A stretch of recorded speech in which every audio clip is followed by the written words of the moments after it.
नमस्कार विद्यार्थी मित्रांनो, स्वागत आहे आपलं यूट्यूब चॅनल ज्याचं नाव आहे मोहित मोटिवेटेड एक्झाम चॅनल. आज आपण बघणार आहोत महा-टी-टी म्हणजे महाराष्ट्र राज्य शिक्षक पात्रता परीक्षा 2025 रोजी होणाऱ्या बालमानसशास्त्र आणि अध्यापनशास्त्र याविषयी संबंधित प्रश्न. चला तर मग सुरुवात करूया व्हिडिओला.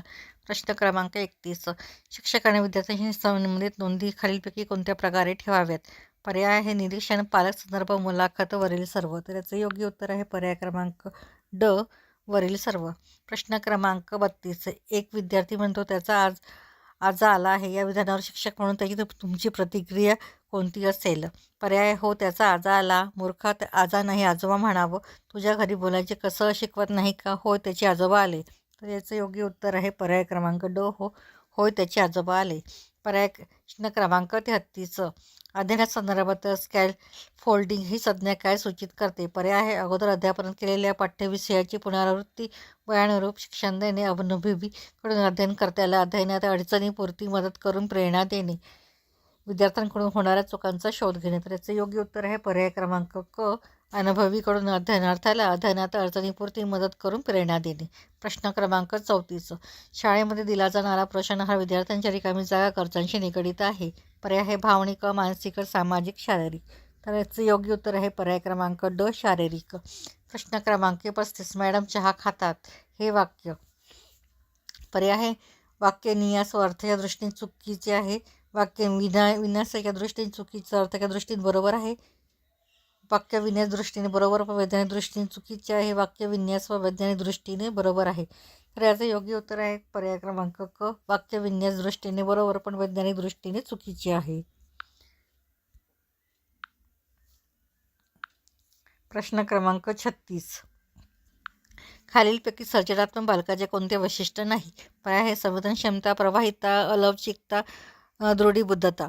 तर याचं योग्य उत्तर आहे पर्याय क्रमांक डी, रूढीबद्धता. प्रश्न क्रमांक 37.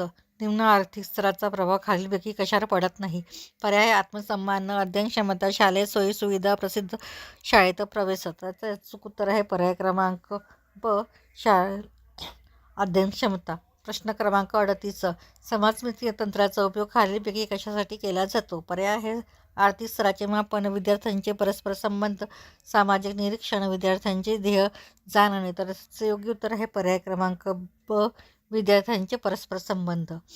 प्रश्न क्रमांक 39. ज्ञान स्वतः निर्मित करण्यावर रिकामी जागा ही विचारसरणी अधिक भर देते. पर्याय आहे आदर्शवाद, ज्ञानरचनावाद, अध्यात्मवाद, वास्तववाद. तर याचं योग्य उत्तर आहे पर्याय क्रमांक ब, ज्ञानरचनावाद. प्रश्न क्रमांक 40. खालीलपैकी कोणत्या मुलांच्या शिक्षणासाठी सांकेतिक भाषेचा वापर केला जातो? पर्याय आहे दृष्टिबाधित, मूकबधिर, कर्णबधित, मतिमंद. तर याचं योग्य उत्तर आहे पर्याय क्रमांक ब, मूकबधिर. प्रश्न क्रमांक 41. मतिमंद मुलांची मुख्य अध्ययन विशेषता कोणती असते? पर्याय आहे त्यांना गणित विषय अवघड वाटतो, त्यांना समाजात साधताना फारशी अडचण येत नाही, त्यांचा सर्वच विषय शिकवण्याचा वेग कमी असतो, तो शैक्षणिक व सामाजिक जीवनाला प्रभावित करतो, वरील सर्व. तर याचं योग्य उत्तर आहे पर्याय क्रमांक क, त्यांचा सर्वच विषय शिकण्याचा वेग कमी असतो, तो शैक्षणिक व सामाजिक जीवनाला प्रभावित करतो. प्रश्न क्रमांक 42.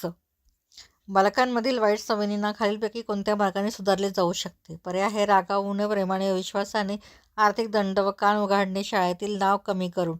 तर याचे योग्य उत्तर आहे पर्याय क्रमांक ब, प्रेमाने व विश्वासाने. प्रश्न क्रमांक 43. शिक्षकांनी विद्यार्थ्यांच्या गृहपाठाची तपासणी केव्हा केली पाहिजे? पर्याय आहे कधी कधी, प्रत्येक शनिवारी, नियमितपणे, महिन्याच्या अखेरच्या दिवशी. तर याचे योग्य उत्तर आहे पर्याय क्रमांक क, नियमित. तर ही होती बालमानसशास्त्र आणि अध्यापनशास्त्राच्या संदर्भातील काही प्रश्न.